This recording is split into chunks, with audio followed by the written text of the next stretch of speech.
श्रीमद्भगवद गीता अध्याय 8 श्लोक 4 का शेष भाग रह गया था। श्लोक एक बार फिर से देख लेते हैं। श्लोक 4 अधिभूतं क्षरो भावः पुरुषश्चाधिदैवतम् अधियज्ञोऽहमेवात्र देहे देहे भृतां वर। हे देहधारियों में श्रेष्ठ अर्जुन, क्षर भाव अर्थात नाशवान पदार्थ अधिभूत हैं, पुरुष अर्थात हिरण्यगर्भ ब्रह्मा अधिदैव है, और इस देह में अंतर्यामी रूप से मैं ही अधियज्ञ हूँ। तो यह आधा हो चुका है। इसका अर्थ व्याख्या करने जा रहे हैं। प्रातः स्मरणीय, प्रातः वंदनीय, परम श्रद्धे भगवत तत्व प्रेम तत्व प्राप्त महापुरुष पूज्य महाराज श्री स्वामी राम सुखदास जी महाराज जी, उनके ग्रंथ साधक संजीवनी से महाराज जी के चरणों में अनंत अनंत कोटि नमन करते हुए, दंडवत नमन करते हुए महाराज जी के आशीर्वाद से व्याख्या शुरू करते हैं। तो श्लोक नंबर 4 का जो विशेष बात तक हो गया था, इसके बाद विशेष बात पेज नंबर 583 साधक संजीवनी ग्रंथ। सब संसार में विशेष बात नंबर 1, सब संसार में परमात्मा व्याप्त है। मया तत्मिदम सर्वम, 9वें अध्याय का 4था श्लोक। येन सर्वमिदम ततम, 18वें अध्याय का 46वां श्लोक। तो इन श्लोकों का अर्थ यह है कि सब संसार परमात्मा में है। इसका अर्थ है सब संसार में परमात्मा व्याप्त है, और फिर सब संसार परमात्मा में है। मयि सर्वमिदं प्रोतम, 7वें अध्याय का 7वां श्लोक। सब कुछ परमात्मा ही है। वासुदेव सर्वम, 7वें अध्याय का 19वां श्लोक। सब संसार परमात्मा का है। अहम ही सर्व यज्ञानाम भोक्ता च प्रभुरेव च, 9वें अध्याय का 24वां श्लोक। भोक्तारम यज्ञ तपसाम सर्वलोक महेश्वर, 5वें अध्याय का 29वां श्लोक। इस प्रकार गीता में भगवान के तरह तरह के वचन आते हैं। इन सब का सामंजस्य कैसे हो, सबकी संगति कैसे बैठे, इस पर विचार किया जाता है।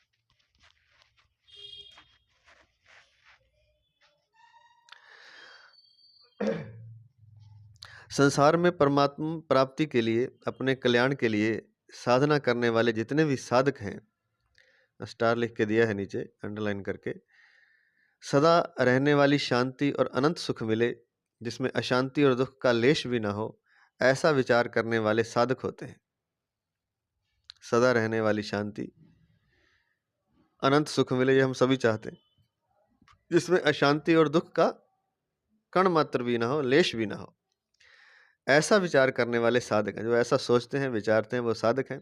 परंतु जो संसार में ही रहना चाहते हैं, संसार से ही सुख लेना चाहते हैं, सांसारिक संग्रह और भोगों में ही लगे रहना चाहते हैं, और संसार के सुख दुख को भोगते रहते हैं, वे साधक नहीं होते, प्रत्युत संसारी होते हैं।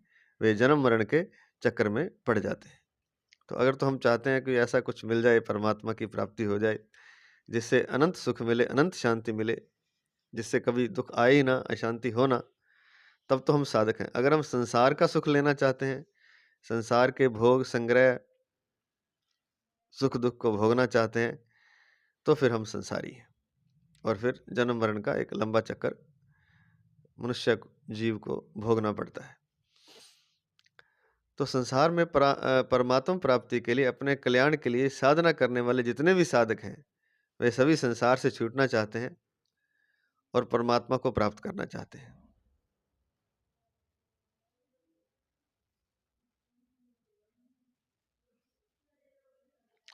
कारण कि संसार के साथ संबंध रखने से सदा रहने वाली शांति और सुख नहीं मिल सकता। मनुष्य सदा अशांति नहीं मिल सकता, प्रत्युत सदा अशांति और दुख ही मिलता है। ऐसा मनुष्यों का प्रत्यक्ष अनुभव है। परमात्मा अनंत आनंद के स्वरूप हैं, वहाँ दुख का लेश भी नहीं है, ऐसा शास्त्रों का कथन है और संतों का अनुभव है। अब विचार यह करना है कि साधक को संसार तो प्रत्यक्ष रूप से दिखता है, और परमात्मा को वह केवल मानता है, क्योंकि परमात्मा दिखते नहीं है, प्रत्यक्ष दिखते नहीं। परमात्मा प्रत्यक्ष दिखते नहीं। शास्त्र और संत कहते हैं कि संसार में परमात्मा है और परमात्मा में संसार है। इसको मानकर साधक साधन करता है। उस साधना में जब तक संसार की मुख्यता रहती है, तब तक परमात्मा की मान्यता गौण रहती है। साधन करते करते ज्यों-ज्यों परमात्मा की धारणा, मान्यता मुख्य होती चली जाती है, त्यों-त्यों ही संसार की मान्यता गौण होती चली जाती है।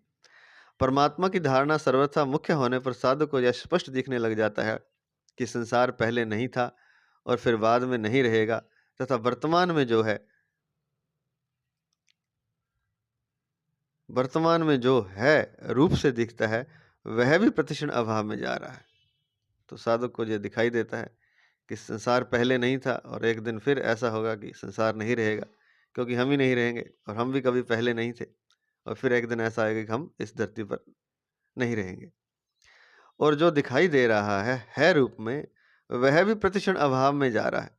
जैसे शरीर प्रतिक्षण बुढ़ापे की ओर जा रहा है, हमें लग रहा है कि वो टिका हुआ नहीं है, वह प्रतिक्षण बदलता जा रहा है। जब संसार नहीं था तब भी परमात्मा थे, जब संसार नहीं रहेगा तब भी परमात्मा रहेंगे, और वर्तमान में संसार के प्रतिक्षण अभाव में जाते हुए भी परमात्मा ज्यों के त्यों विद्यमान है। तात्पर्य है कि संसार का सदा अभाव है और परमात्मा का सदा भाव है। इस प्रकार जब संसार की स्वतंत्र सत्ता का सर्वथा अभाव हो जाता है, तब सत्य स्वरूप से सब कुछ परमात्मा ही है, ऐसा वास्तविक अनुभव हो जाता है, जिसके होने से साधक सिद्ध कहा जाता है। कारण कि संसार में परमात्मा है और परमात्मा में संसार है, ऐसी मान्यता संसार की सत्ता मानने से ही होती थी, और संसार की सत्ता साधक के राग के कारण ही दिखती थी। तत्वतः सब कुछ परमात्मा ही है।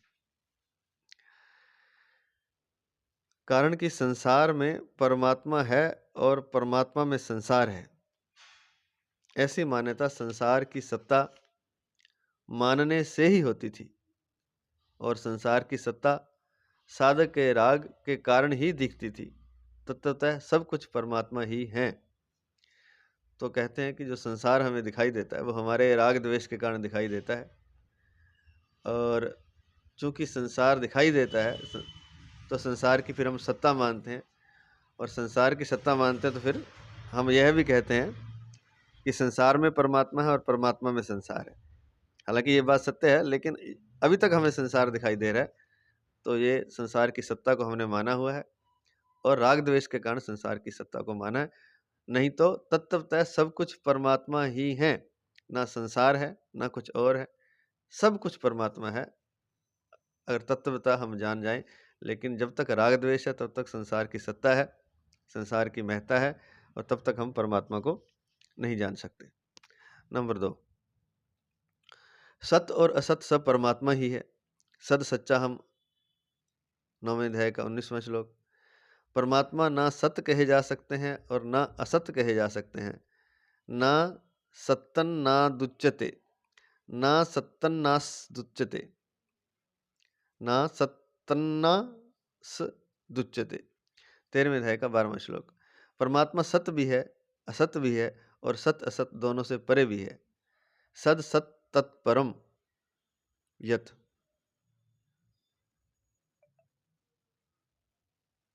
11वें अध्याय का 37वां श्लोक। इस प्रकार गीता में भिन्न भिन्न वचन आते हैं। अब उनकी संगति के विषय में विचार किया जाता है। तो ये सारे वचन जो अलग अलग श्लोक ये उदाहरण दे रहे हैं महाराज जी, तो इनका जो संगति क्या है, हालांकि एक ही बात कह रहे हैं, थोड़ी थोड़ी अलग है, लेकिन इनमें एक संगति है, इनमें एक तारतम्य है, तो उस संगति के बारे में विचार किया जाता है।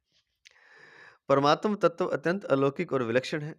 उस तत्व का कोई वर्णन भी नहीं कर सकता। उस तत्व को इंद्रियां, मन और बुद्धि नहीं पकड़ सकते, अर्थात वह तत्व इंद्रियां, मन और बुद्धि की परिधि में नहीं आता। हाँ, इंद्रियां, मन और बुद्धि उसमें विलीन हो सकते हैं। साधक उस तत्व में स्वयं लीन हो सकता है, उसको प्राप्त कर सकता है, पर उस तत्व को अपने कब्जे में, अपने अधिकार में अपनी सीमा में नहीं अपनी सीमा में नहीं ले सकता। परमात्म तत्व की प्राप्ति चाहने वाले साधक दो तरह के होते हैं, एक विवेक प्रधान और एक श्रद्धा प्रधान, अर्थात एक मस्तिष्क प्रधान और एक हृदय प्रधान होता है। विवेक प्रधान साधक के भीतर विवेक की अर्थात जानने की मुख्यता रहती है और श्रद्धा प्रधान साधक के भीतर मानने की मुख्य रहती है। तो ज़्यादा जिसका दिमाग चलता है वो कहता है कि मैं परमात्मा को जानना है, वो मानता नहीं। और जिसमें श्रद्धा होती है वो मानता है, तो उसमें मानने की मुख्यता रहती है श्रद्धावान साधक के भीतर। इसका तात्पर्य यह नहीं कि विवेक प्रधान साधक में श्रद्धा नहीं रहती और श्रद्धा प्रधान साधक में विवेक नहीं रहता, प्रत्युत यह तात्पर्य है कि विवेक प्रधान साधक में विवेक की मुख्यता और साथ में श्रद्धा रहती है, तथा श्रद्धा प्रधान साधक में श्रद्धा की मुख्यता और साथ में विवेक रहता है। तो कई बार लोग कहते हैं कि जो श्रद्धावान होता है उसमें विवेक नहीं होता, वो अंधा होता है, वो अंधों की तरह परमात्मा को मान लेता है, विचार नहीं करता। लेकिन यहाँ लिखा है कि श्रद्धा की मुख्यता होती है लेकिन विवेक भी होता है साथ में। अंधभक्ति नहीं होती है, अंधश्रद्धा नहीं होती है। तो श्रद्धा उसमें ज़्यादा होगी जो हृदय के हिसाब से चलता है, जो श्रद्धावान है, जो भगवान को मानता है। ये सही है कि श्रद्धा उसमें ज़्यादा होती है, विवेक उसमें होता है लेकिन वो सेकेंडरी होता है। ज़्यादा से मतलब नहीं है, विवेक भी होता है उसमें, लेकिन वो श्रद्धा को मुख्यतः रखता है। लेकिन जो विवेकवान साधक है, जो जानना चाहता है, जो अपने दिमाग मस्तिष्क का उपयोग करता है, विवेक का उपयोग करता है, उसमें भी श्रद्धा होती है लेकिन उसमें विवेक मुख्य रहता है। तो ये दो प्रकार के साधक होते हैं मुख्यतः, एक विवेक प्रधान, एक श्रद्धा प्रधान। तथा श्रद्धा प्रधान साधक में श्रद्धा की मुख्यता और साथ में विवेक रहता है। दूसरे शब्दों में जानने वालों में मानना भी रहता है और मानने वालों में जानना भी रहता है। जानने वाले जानकर मान लेते हैं और जो विवेक से चलेगा वो पहले परमात्मा को जानेगा और जान जाएगा तो मान भी लेगा। और किसी अंधे को आंखें बंद हैं, मान लीजिए आंखें बंद हैं और उसको कहो कि सूरज है, तो सूरज को वो कहे मैं तो जब तक नहीं देख लेता तब तक नहीं मानता। तो उसकी आंखें खोल देंगे तो वो सूरज को देख लेगा तो फिर मान भी लेगा। और एक श्रद्धावान है, उसकी भी आंखें बंद है, उसको कह दिया कि सूरज है तो वह मान लेता है। तो मान लेता है तो सूरज तो है ही, लेकिन जब खोलेगा तो जान भी लेगा। तो इस तरह लिखा है कि जानने वाले जानकर मान लेते हैं, पहले जानेंगे फिर मान लेंगे। और मान लेते हैं जो जैसे कि सूरज है, मानने वाले मानकर जान लेते हैं। वो मानेगा तो फिर आंखें खोलेगा तो उसको दिखाई दे जाएगा, तो वो मानकर जान लेते हैं। ऐसे ही है परमात्मा। अतः किसी भी तरह के साधक में किंचन मात्र भी कमी नहीं रहती। साधक चाहे विवेक प्रधान हो चाहे श्रद्धा प्रधान हो, पर साधन में उसकी अपनी रुचि, श्रद्धा, विश्वास और योग्यता की प्रधानता रहती है। रुचि, श्रद्धा, विश्वास और योग्यता एक साधन में होने से साधक उस तत्व को जल्दी समझता है। परंतु रुचि और श्रद्धा विश्वास होने पर भी वैसी योग्यता ना हो अथवा योग्यता होने पर भी वैसी रुचि और श्रद्धा विश्वास ना हो तो साधक को उस साधन में कठिनता पड़ती है। रुचि होने से मन स्वाभाविक लग जाता है, श्रद्धा विश्वास होने से बुद्धि स्वाभाविक लग जाती है और योग्यता होने से बात ठीक समझ में आ जाती है। तो ये तीन चीज़ें चाहिए साधक, चाहे विवेक प्रधान हो चाहे श्रद्धावान। एक तो उसकी रुचि होनी चाहिए परमात्मा प्राप्ति की, श्रद्धा होनी चाहिए, विश्वास होना चाहिए और योग्यता होनी चाहिए। चार चीज़ें चाहिए, रुचि, श्रद्धा, विश्वास और योग्यता। रुचि और श्रद्धा विश्वास होने पर मन, रुचि होने से मन, अगर परमात्मा में रुचि है तो मन स्वाभाविक ही परमात्मा में लग जाएगा। श्रद्धा है, विश्वास है, होने से बुद्धि भी स्वाभाविक लग जाएगी परमात्मा में। और योग्यता है अगर, तो वह ठीक से समझ में परमात्मा को समझ सकता है, उसे जान सकता है। और योग्यता होने से बात उसको ठीक समझ में आ जाएगी और उस ठीक बात को समझ में आने से वह अंततः परमात्मा की प्राप्ति कर लेगा। तो तीन चीज़ें हैं मुख्यतः, वैसे चार हैं। एक तो रुचि है, दूसरा श्रद्धा और विश्वास है और तीसरी है योग्यता। तो ये चार चीज़ें पूरी होंगी तो फिर उसके लिए आसानी हो जाएगी, साधक उस तत्व को जल्दी समझता है। विवेक प्रधान साधक निर्गुण निराकार को पसंद करता है, अर्थात उसकी रुचि निर्गुण निराकार में होती है। श्रद्धा प्रधान साधक सगुण साकार को पसंद करता है, अर्थात उसकी रुचि सगुण साकार में होती है। जो निर्गुण निराकार को पसंद करता है वह यह कहता है कि परमात्म तत्व न सत्य कहा जा सकता है और न असत्य कहा जा सकता है। तो निर्गुण निराकार वाला तो ऐसे कहता है। और जो सगुण साकार को पसंद करता है वह कहता है कि परमात्मा सत्य भी है, असत्य भी है और सत्य असत्य से परे भी है।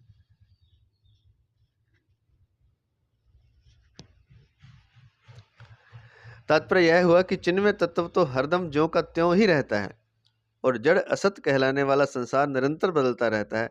जब यह चेतन जीव बदलते हुए संसार को महत्व देता है, उसके साथ संबंध जोड़ लेता है, तब यह जन्म मरण के चक्कर में घूमता रहता है।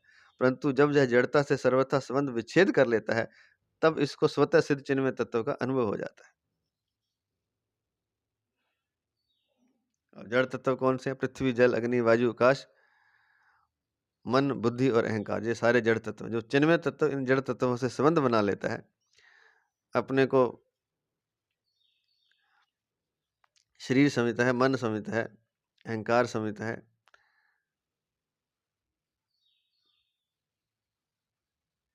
और संसार को महत्व देता है, उसके साथ संबंध जोड़ लेता है, तब यह जन्म मरण के चक्कर में घूमता रहता है। जब इसको स्वतः सिद्ध परंतु जब यह जड़ता से सर्वथा संबंध विच्छेद कर लेता है, तब इसको स्वतः सिद्ध चिन्मय तत्व का अनुभव हो जाता है। तो शरीर से अपना संबंध अलग हटा ले, मन से, बुद्धि से, अहंकार से, तब इसको चिन्मय तत्व का अनुभव हो जाता है। विवेक प्रधान साधक विवेक विचार के द्वारा जड़ता का त्याग करता है। जड़ता का त्याग होने पर चिन्मय तत्व अवशेष रहता है, अर्थात नित्य प्राप्त तत्व का अनुभव हो जाता है। श्रद्धा प्रधान साधक केवल भगवान के ही सन्मुख हो जाता है, जिससे वह जड़ता से विमुख होकर भगवान को प्रेम पूर्वक प्राप्त कर लेता है। विवेक प्रधान साधक तो सम, शांत, सत घन, चित्त घन, आनंद घन तत्व में अटल स्थित होकर अखंड आनंद को प्राप्त होता है। जो विवेक प्रधान साधक है वो जो कि परमात्मा सम है, शांत है, सत घन, चित्त घन, आनंद घन, सच्चिदानंद घन परमात्मा जिसको कहा जाता है, सच्चिदानंद बोलते हैं परमात्मा को। तो सत्य चित्त आनंद, तो सत्य घन क्यों लिखा है? क्योंकि सत्य का वो घनीभूत रूप है। जैसे रुई का बहुत बड़ा ढेर होता है, तो जब उसको कंप्रेस किया जाता है तो इसकी छोटी एक गांठ बन जाती है, बहुत बड़ी रुई के ढेर की छोटी गांठ, तो वो घन रूप अर्थात घनीभूत रूप है। ऐसे ही परमात्मा सत्य घन है, अर्थात सत्य का घनीभूत रूप है। चित्त घन है, चेतना का, चैतन्य का घनीभूत रूप है। चेतना कौन सी? जिस चेतना के हमारे शरीर में आने पर यह शरीर चलता है, और वो चेतना निकल जाए तो ये शरीर ज्यों का त्यों धरा रहे, भले ही सारे अंग से इसके काम कर रहे हो, सही हो, मतलब अगर वो चेतना निकल जाए तो यह काम नहीं कर सकता। उसको बोलते हैं चित्त। और परमात्मा क्या है? चित्त घन है, चैतन्य का घनीभूत रूप है। और आनंद घन, जो आनंद हम प्राप्त करना चाहते हैं, परमात्मा उसका घनीभूत रूप है। और इसको इकट्ठा कहें तो इसको कहते हैं सच्चिदानंद घन परमात्मा, सत्यचित आनंद का घनीभूत रूप। तो जो विवेक प्रधान साधक रहता है वो सम, शांत, सत घन, चित्त घन, आनंद घन तत्व में अटल स्थित होकर अखंड आनंद को प्राप्त होता है। पर श्रद्धा प्रधान साधक भगवान के साथ अभिन्न होकर प्रेम के अनंत प्रतिक्षण वर्धमान आनंद को प्राप्त कर लेता है। लेकिन श्रद्धावान साधक क्या करता है? भगवान का जप करते करते, भगवान का ध्यान करते करते एक दिन भगवान के साथ एक हो जाता है। भगवान और भक्त दो नहीं बचते। जब वो एक हो जाता है, अर्थात भगवान के साथ अभिन्न हो जाता है, तो वो प्रेम के अनंत प्रतिक्षण वर्धमान आनंद को प्राप्त कर लेता है। तो वो जो परमात्मा का प्रेम है जो कि अनंत है और वो प्रतिदिन बढ़ता चला जाता है, उसको प्राप्त कर लेता है। प्रेम के अनंत प्रतिक्षण वर्धमान आनंद को प्राप्त कर लेता है। एक तो संसार का प्रेम है, जिस दिन हो जाता है उसके बाद कम होना शुरू हो जाता है। अब प्रेम हुआ और शादी होगी, फिर प्रेम कम होना शुरू हो गया और धीरे धीरे खत्म हो जाता है। एक परमात्मा का प्रेम है, जब से होना शुरू होता है फिर वो बढ़ता ही चला जाता है और वो कभी रुकता नहीं है। उसको कहते हैं प्रतिक्षण वर्धमान, मतलब कभी कम नहीं होता बल्कि नित्य नया, नित्य बढ़ता चला जाता है। तो जो भक्त है, श्रद्धालु साधक है, श्रद्धावान साधक है, वो परमात्मा के साथ अभिन्न होकर प्रेम के अनंत प्रतिक्षण वर्धमान आनंद को प्राप्त कर लेता है। और जो विवेक प्रधान साधक है वो सच्चित घन परमात्मा में स्थित हो जाता है और अखंड आनंद को प्राप्त करता है। तो अंतर इसमें क्या है, विवेक प्रधान में और श्रद्धा प्रधान में। विवेक प्रधान अखंड आनंद को तो प्राप्त कर लेगा, लेकिन वो एक जैसा रहेगा। वो जो श्रद्धावान प्रेमी साधक है, भक्त है, उसका आनंद प्रतिक्षण प्रेम और आनंद बढ़ता चला जाएगा, प्रतिक्षण नित्य नया। तो इस प्रकार दोनों ही साधकों को जड़ता से सर्वथा संबंध विच्छेद पूर्वक चिन्मय तत्व की प्राप्ति हो जाती है और सत असत अर्थात सब कुछ परमात्मा ही है, ऐसा अनुभव हो जाता है। फिर जब इतना अनुभव हो जाता है तो उसको पता चलता है जो भी दिखाई दे रहा है वो चाहे झूठ है, चाहे सच है, चाहे पहाड़ है, चाहे नदी है, चाहे वृक्ष है, चाहे पशु है, चाहे पक्षी है, चाहे जीव है, चाहे मनुष्य है, कुछ भी है, उसमें सब में उसको परमात्मा ही दिखाई देता है। सत असत अर्थात सब कुछ परमात्मा ही है, ऐसा उसको अनुभव हो जाता है। परिशिष्ट भाव अंत में दिया है, परिवर्तनशील एवं नाशवान क्रिया और पदार्थ मात्र क्षर भाव है, और जो भगवान की अपरा प्रकृति है,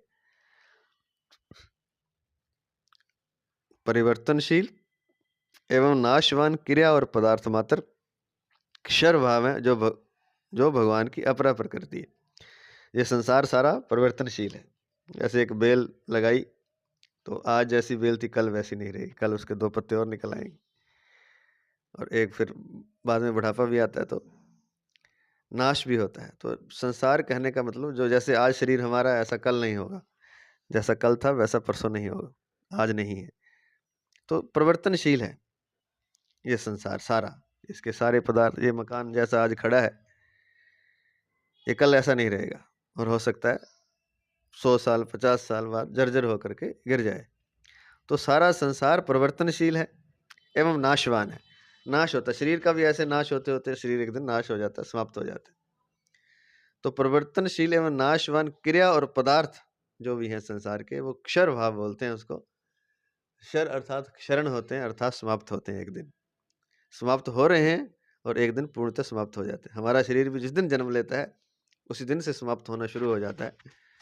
वो धीरे धीरे धीरे करके 100 साल 10 साल 100 साल 50 साल लगते हैं और अंत में फिर मृत्यु को प्राप्त हो जाता है। ऐसा नहीं कि मृत्यु एक ही दिन आ जाती है, धीरे धीरे वो मृत्यु की तरफ जाता है।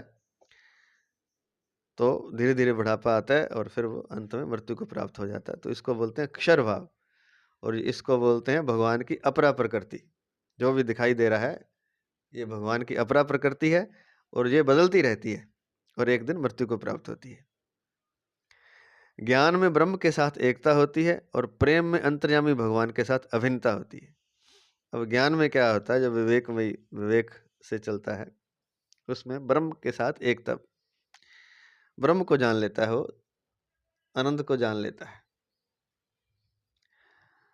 और प्रेम में अंतर्यामी भगवान के साथ अभिन्नता होती है, और प्रेम में जो भगवान सबके हृदय में बैठे हैं, जो संपूर्ण सृष्टि को चला रहे हैं और सबके हृदय में ही हैं, न केवल हृदय में, हर एक वस्तु व्यक्ति पदार्थ में बैठे हुए हैं, उस भगवान अंतर्यामी भगवान के साथ अभिन्नता हो जाती है, अर्थात उसके साथ एक हो जाता है।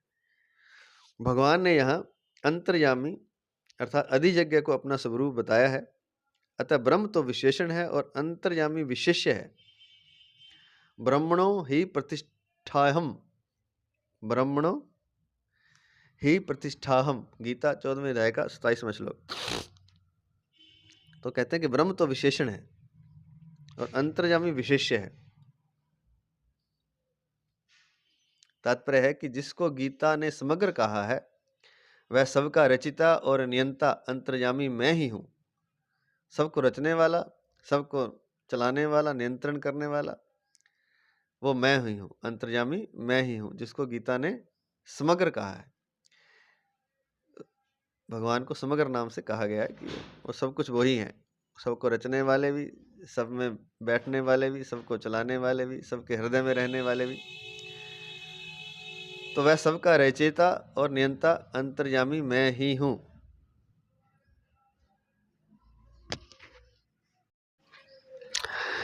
इसी अंतर्यामी को 14वें अध्याय के तीसरे चौथे श्लोकों में मम योनिर महद ब्रह्म तस्मिन गर्भम दधाम्यहम् और अहम बीज प्रदा पिता,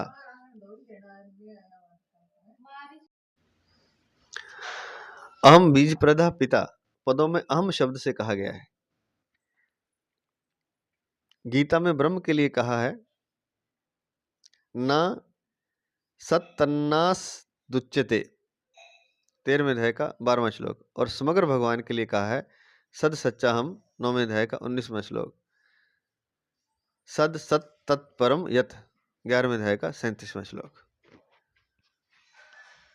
अगला श्लोक, श्लोक नंबर 5, संबंध। दूसरे श्लोक में अर्जुन का 7वां प्रश्न था कि अंत काल में आप कैसे जानने में आते हैं। इसका उत्तर भगवान आगे के श्लोक में देते हैं।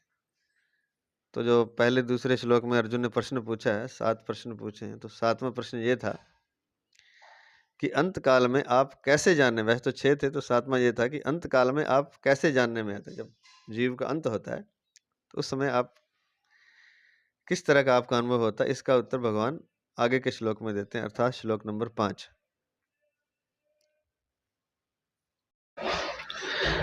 श्लोक नंबर 5, अंत काले च मामेव स्मरन् मुक्त्वा कलेवरम् यः प्रयाति स मद्भावम् याति नास्त्यत्र संशयः। जो मनुष्य अंत काल में भी मेरा स्मरण करते हुए शरीर छोड़कर जाता है वह मेरे स्वरूप को ही प्राप्त होता है, इसमें संदेह नहीं है। नास्त्यत्र संशयः, इसमें बिल्कुल संदेह नहीं है। क्या संदेह नहीं कि जो अंत समय में मुझे याद करेगा, मेरा स्मरण करता है, वो मेरे स्वरूप को ही प्राप्त होता है। यह प्रयाति स मद्भावम याति नास्त्यत्र संशय, इसमें बिल्कुल संदेह नहीं है। व्याख्या इस प्रकार है, अंत काले च मामेव डैश डैश डैश से लेके याति नास्त्यत्र संशय। तो अंत काले चा, तो इसको स्टार लिख के दिया है नीचे। यहाँ चा अव्यय का अर्थ अपि अर्थात भी है। अंत काल में भी मेरा स्मरण करते हुए जो अंत काले चा मामेव डैश डैश डैश याति नास्त्यत्र संशय। तो पूरे श्लोक का अर्थ यह है कि अंत काल में भी मेरा स्मरण करते हुए जो शरीर छोड़कर जाता है, इसका तात्पर्य हुआ कि इस मनुष्य को जीवन में साधन भजन करके अपना उद्धार करने का अवसर दिया था। परमात्मा ने ये शरीर किस लिए दिया था कि साधन भजन करके अपना उद्धार कर ले, ये अवसर दिया था, पर इसने कुछ किया ही नहीं। अब बेचारा यह मनुष्य अंत काल में दूसरा साधन करने में असमर्थ है, इसलिए बस मेरे को याद कर ले तो इसको मेरी प्राप्ति हो जाएगी। तो जीवन भर नहीं किया तो अगर अंत समय भी याद कर ले तो मेरी प्राप्ति हो जाएगी। मामेव स्मरण का तात्पर्य है कि सुनने समझने और मानने में जो कुछ आता है वह सब मेरा समग्र रूप है। अतः जो उसको मेरा ही स्वरूप मानेगा उसको अंत काल में भी मेरा ही चिंतन होगा।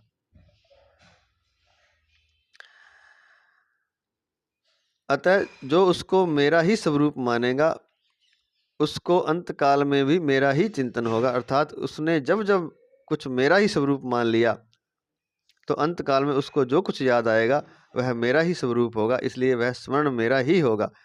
मेरा स्मरण होने से उसको मेरी ही प्राप्ति होगी।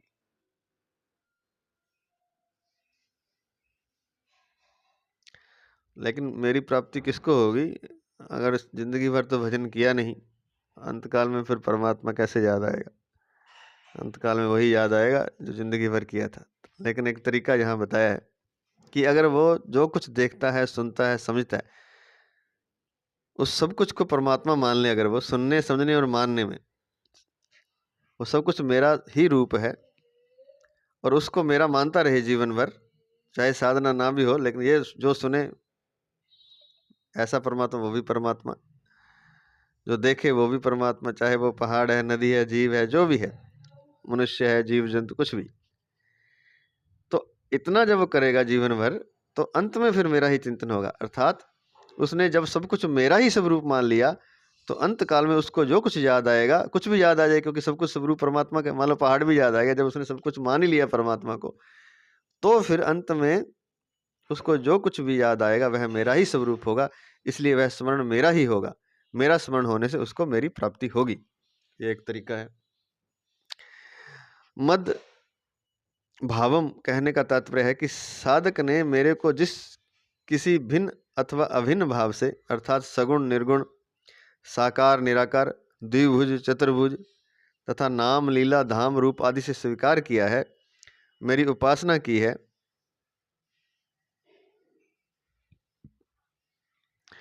अंत समय में स्मरण के अनुसार वह मेरे उसी भाव को प्राप्त होता है।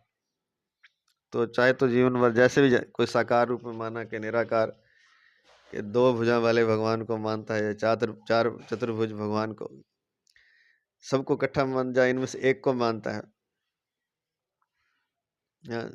कहने का तात्पर्य कि साधक ने मेरे को जिस किसी भिन्न अथवा अभिन्न भाव से अर्थात सगुण निराकार जैसे भी मेरा स्मरण किया, उपासना की है, तो अंत समय में मेरे उसी भाव को वो प्राप्त होता है जो जीवन भर उसने किया है। जो भगवान की उपासना करते हैं वे तो अंत समय में उपास्य का स्मरण होने से उसी उपास्य को अर्थात भगवत भाव को प्राप्त होते हैं, परंतु जो उपासना नहीं करते उनको भी अंत समय में किसी कारणवशात भगवान के किसी नाम रूप लीला धाम आदि का स्मरण हो जाए तो वे भी उन उपासकों की तरह ही उसी भगवत भाव को प्राप्त हो जाते हैं। बहुत अच्छी बात बता रहे हैं सुनने वाली। एक तो जीवन भर जो परमात्मा को पूजा पाठ उपासना जो भी ध्यान सिमरन कीर्तन जप आदि करते, अब वो नहीं करता कोई, तो अंत समय में अगर उसको याद आ जाए, वो कैसे भी आ जाए, चाहे दूसरा उसको याद दिला दे, जैसे अपने भी कहते हैं ना मरते हुए कि भगवान का नाम बोलो, राम नाम लो, तो अंत समय में याद आ जाए, किसी कारण से कोई उसको याद करा दे, चाहे तो भगवान का नाम याद आ जाए, चाहे भगवान का चित्र रूप उसका दिख जाए आंखों में याद आ जाए, चाहे भगवान की लीला, भगवान श्री कृष्ण ऐसी ऐसी लीलाएं करते थे या राम जी करते थे, और धाम बोलते जहाँ भगवान का धाम हो, जैसे ये वृंदावन धाम है, वृंदावन का स्मरण आ गया, ये अयोध्या भी धाम है, तो या तो किसी नाम रूप लीला आदि का स्मरण हो जाए, धाम आदि का स्मरण हो जाए, तो वे भी उन उपासकों की तरह उसी भगवत भाव को प्राप्त हो जाते हैं। तो जैसे जो जिसने सारी उम्र भगवान की पूजा की है, भजन किया है, कीर्तन किया है, नाम जप किया है, उसको तो भगवान याद रहते ही अंत में, उसको कैसे भूलेंगे। लेकिन जिसको जीवन भर जिसने नहीं किया, उसको भी अगर अंत समय में भगवान का नाम या रूप या लीला या धाम की याद आ जाए, तो जिसने सारी उम्र जैसा स्मरण किया उसके जैसी उसकी गति होती है, वो दोनों बराबर हो जाते हैं। तो वे भी उन उपासकों की तरह उसी भगवत भाव को प्राप्त हो जाते हैं। तात्पर्य है कि जैसे गुणों में स्थित रहने वाले की गीता 14वें अध्याय का 18वां श्लोक, और अंत काल में जिस किसी गुण के बढ़ने वाले की, तात्पर्य है कि जैसे गुणों में स्थित रहने वाले की और अंत काल में जिस किसी गुण के बढ़ने वाले की वैसी ही गति होती है।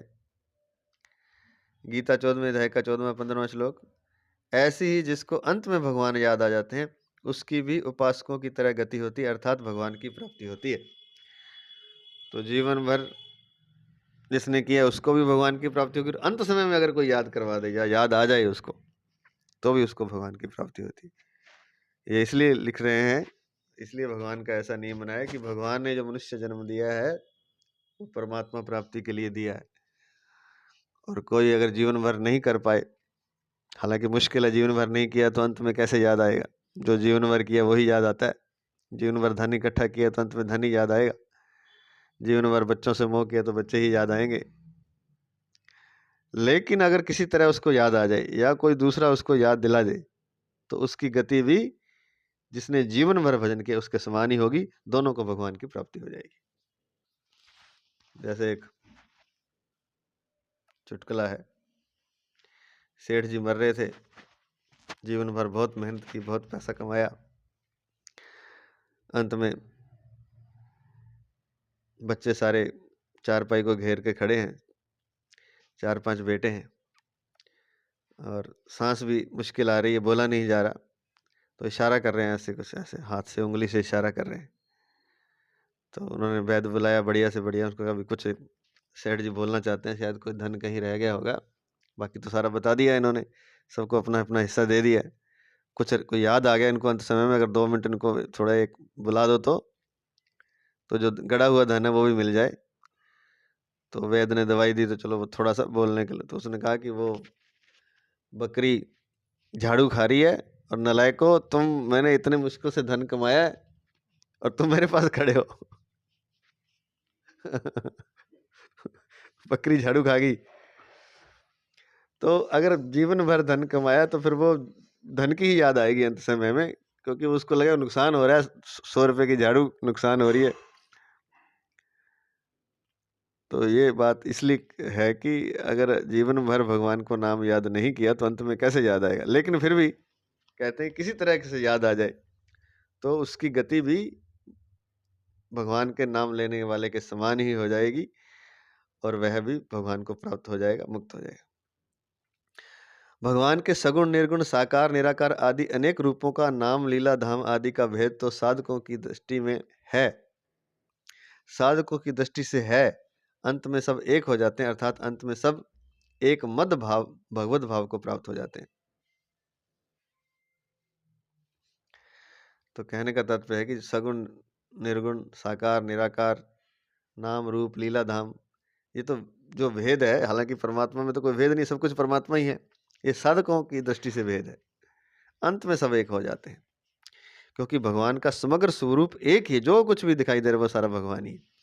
परंतु गुणों के अनुसार गति को प्राप्त होने वाले अंत में एक नहीं हो सकते, क्योंकि 3 गुण सत्व, रज, तम अलग अलग हैं, अतः गुणों के अनुसार उनकी गतियां भी अलग अलग होती हैं।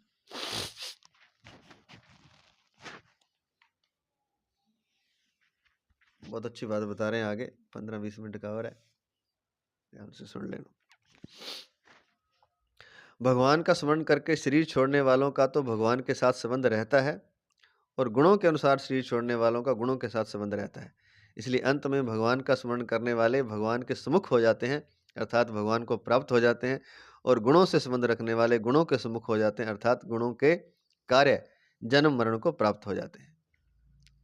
भगवान ने यह एक विशेष छूट दी हुई है कि मरणासन व्यक्ति के कैसे ही आचरण रहे हों, कैसे ही भाव रहे हों, किसी भी तरह का जीवन बीता हो, पर अंत काल में वह भगवान को याद कर ले तो उसका कल्याण हो जाए।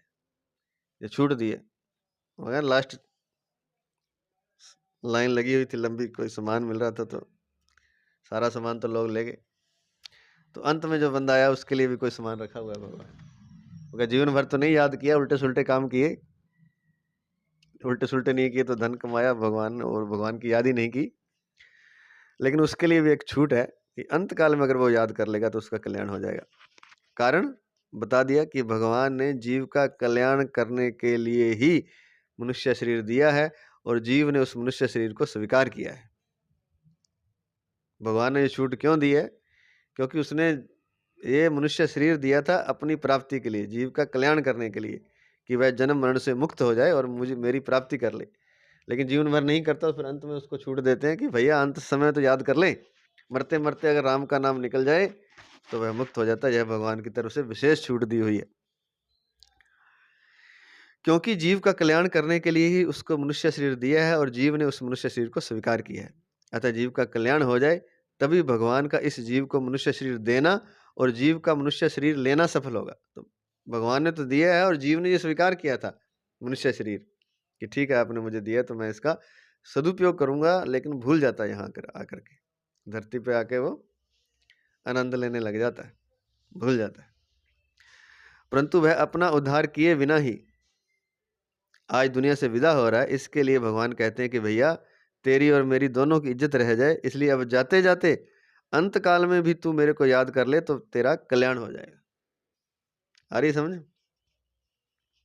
याद रख लियो अंत काल में, भूलना नहीं, जिंदगी में तो कुछ हुआ नहीं, अंत में तो कर लेना याद।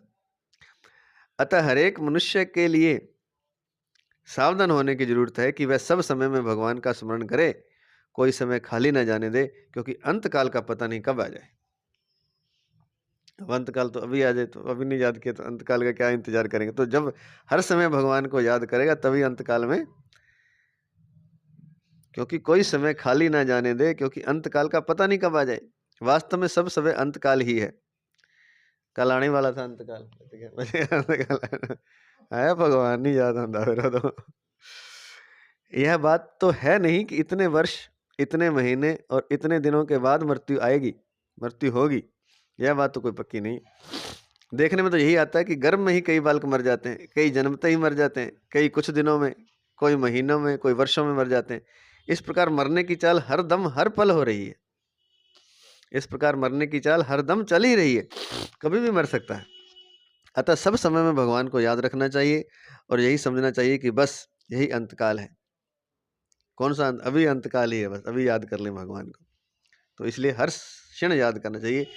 नीति में यह बात आती है कि अगर धर्म का आचरण करना हो, कल्याण करना हो, तो मृत्यु ने मेरे केश पकड़े हुए हैं, झटका दिया कि खत्म, ऐसा विचार हरदम रहना चाहिए। तो शास्त्रों में लिखा हुआ है कि अगर कल्याण करना चाहते हैं तो ऐसा समझा करो कि मृत्यु ने बाल पकड़ रखे हैं, जैसे ही झटका देगी एकदम खींच लेगी और इस शरीर से खींच के ले जाएगी, मृत्यु हो जाएगी। ऐसा विचार हरदम रहना चाहिए। गृहीत इव केशेषु मृत्युना धर्म धर्ममाचरेत, तो मेरे बालों को पकड़ रखा है, ऐसा ख्याल रहेगा तो भगवान की याद रहेगी, क्योंकि कभी भी झटका दे करके मृत्यु आ सकती है।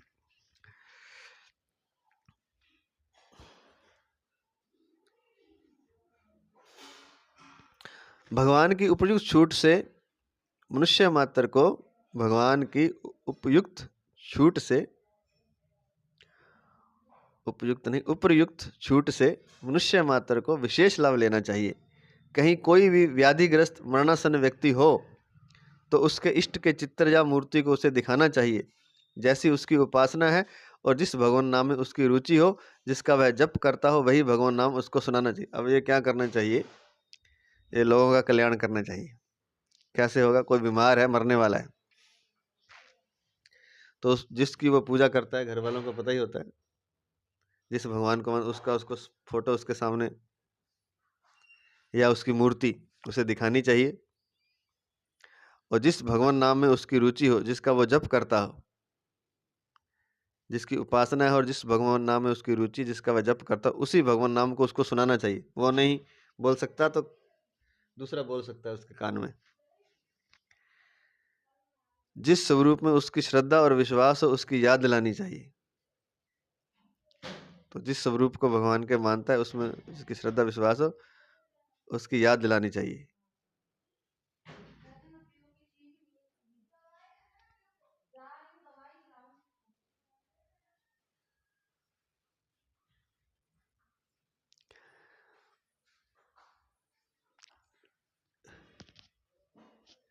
उसकी याद दिलानी चाहिए। दूसरे भी कर सकते हैं। भगवान की महिमा का वर्णन करना चाहिए, गीता के श्लोक सुनाने चाहिए, या फिर भगवान की कोई कथा वहाँ सुनाते रहो, या कोई गीता के श्लोक। अगर वह बेहोश हो जाए तो उसके पास भगवान नाम का जप कीर्तन करना चाहिए, जिससे उस मरणासन्न व्यक्ति के सामने भगवत संबंधी वायुमंडल बना रहे। भगवत संबंधी वायुमंडल रहने से वहाँ यमराज के दूत नहीं आ सकते।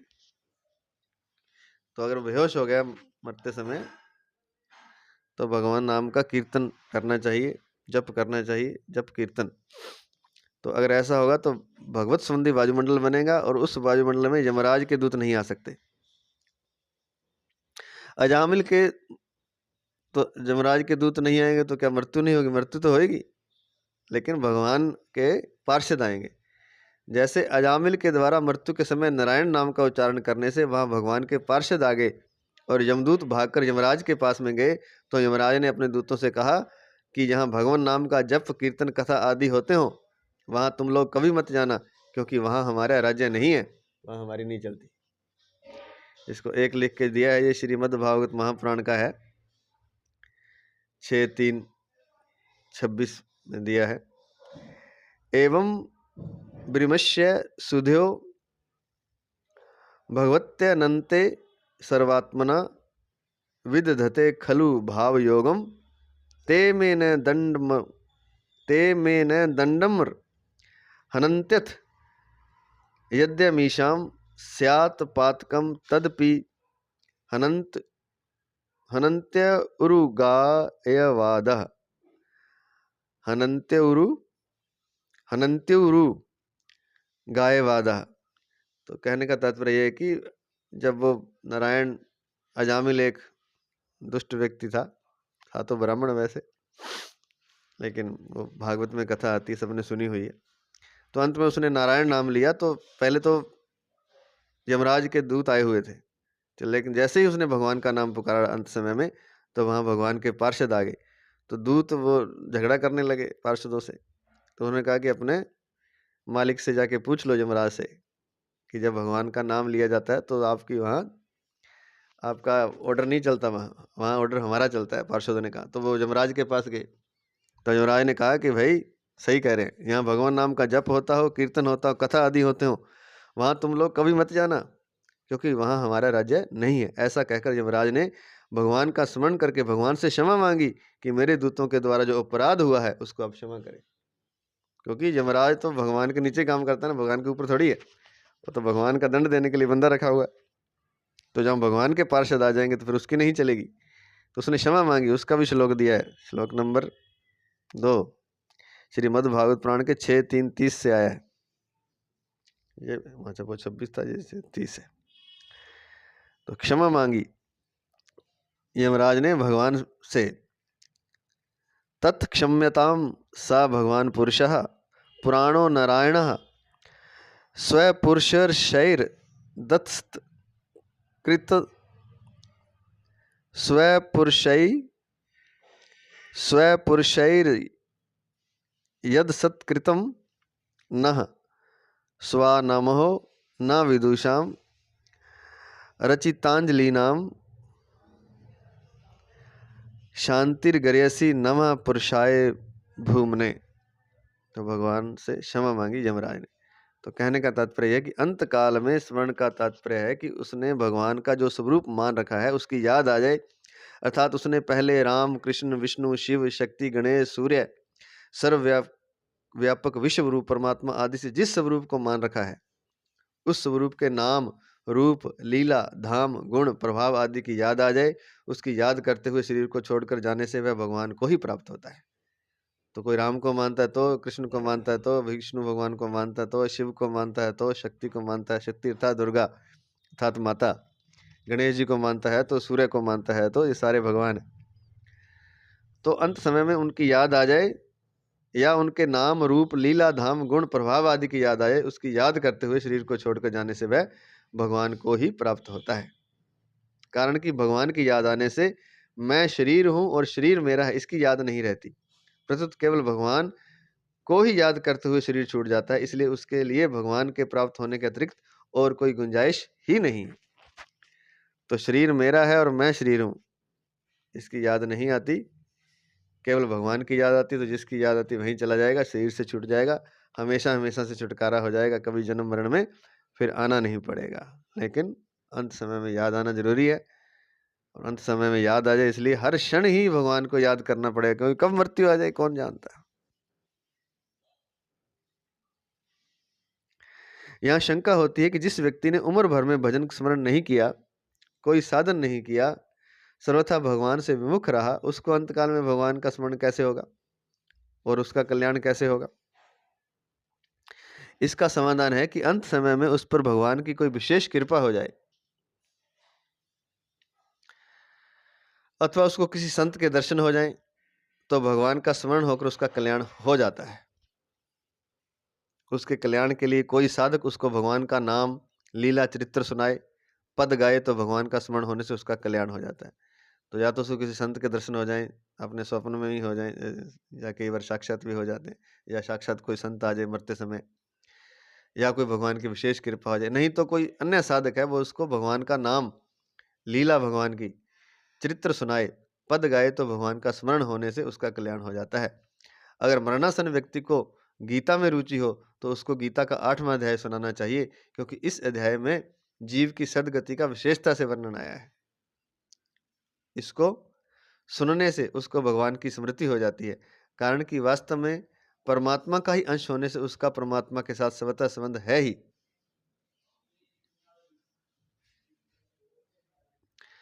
अगर अयोध्या, मथुरा, हरिद्वार, काशी आदि किसी तीर्थ स्थल में उसके प्राण छूट जाएं, तो उस तीर्थ के प्रभाव से उसको भगवान की स्मृति हो जाएगी। इसलिए लोग पहले जाते थे काशी मरने के लिए, यानी कि मृत्यु के समय। अयोध्या भगवान राम का धाम है, राम की नगरी है। मथुरा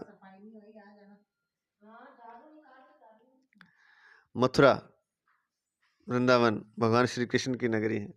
हरिद्वार है भगवान शिव, हरिद्वार में विष्णु भगवान, हरिद्वार भगवान विष्णु की नगरी है। काशी भगवान शिव की नगरी अर्थात धाम है। तो किसी तीर्थ स्थल में उसके प्राण छूट जाएं तो उस तीर्थ के प्रभाव से उसको भगवान की स्मृति होती है। तो तीर्थ का भी प्रभाव होता है अर्थात जगह का प्रभाव होता है, तो उसमें भी प्राण छूटते हैं तो भगवान की स्मृति हो जाएगी। इसको एक लिख के दिया है नीचे।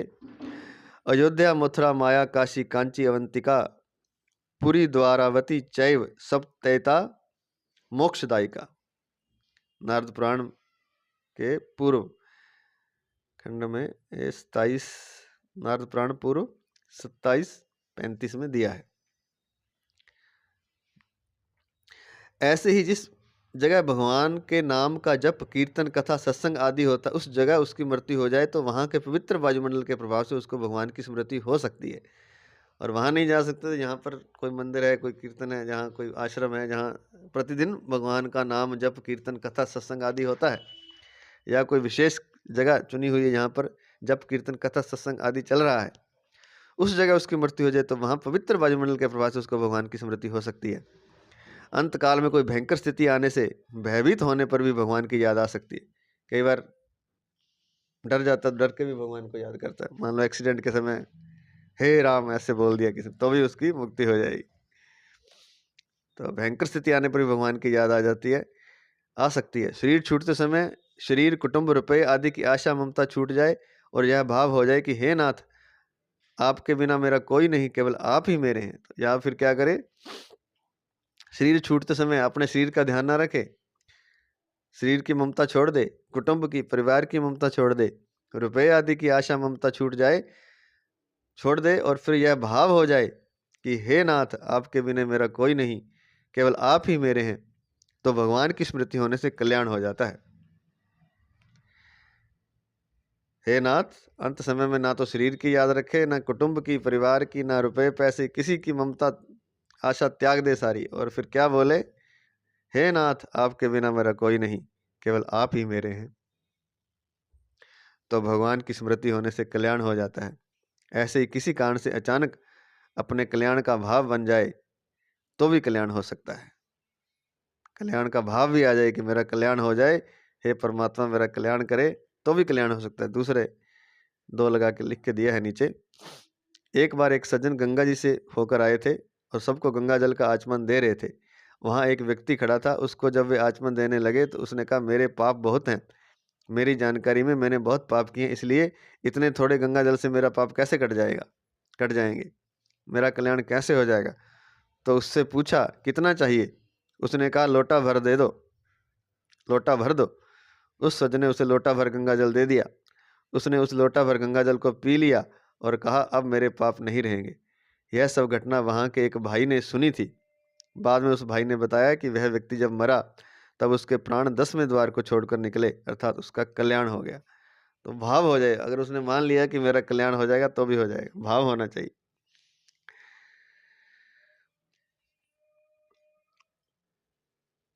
ऐसे ही कोई साधक किसी प्राणी जीव जंतु के मृत्यु समय में उसका कल्याण हो जाए, इस भाव से उसको भगवान नाम सुनाता है तो उस भगवान नाम के प्रभाव से उस प्राणी का कल्याण हो जाता है। अगर कोई दूसरा भी सुना दे कि इसका कल्याण हो जाए, मृत्यु के समय उसका कल्याण हो जाए, तो इस भाव से उसको भगवान नाम सुनाता तो उस भगवान नाम के प्रभाव से उस प्राणी का कल्याण हो जाता है।